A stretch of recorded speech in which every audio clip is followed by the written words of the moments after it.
In today's video, we are going to show you how to draw in Sketchbook. Let's begin. Now, the first thing that you need to do once you open Sketchbook is create a new canvas where you wanted to draw. You want to make sure that the brush library is available in your canvas. And for you to be able to do that, I want you to go to the windows.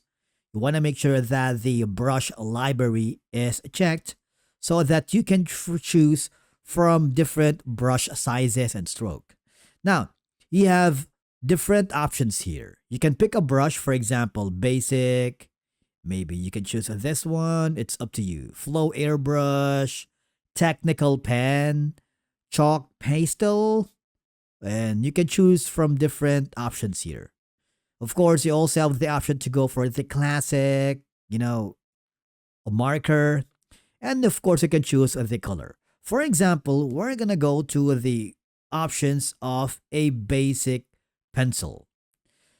If you do, double click on the pencil because you have an option to resize the sizes.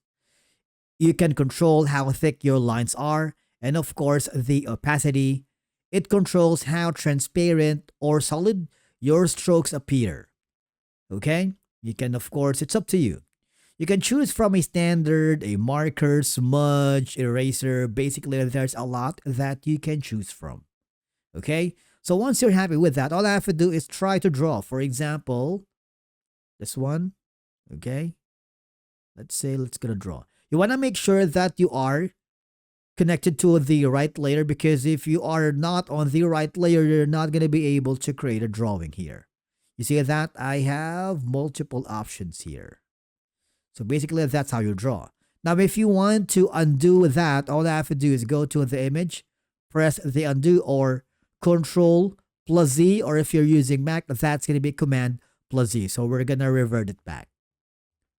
So let's say we're going to choose another one. We're going to choose this one. Let's say I wanted this instead, a chisel tip pen.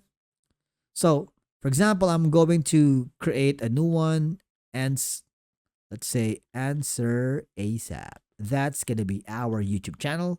If you haven't already, you might want to subscribe to our channel so you will get latest notifications to our content.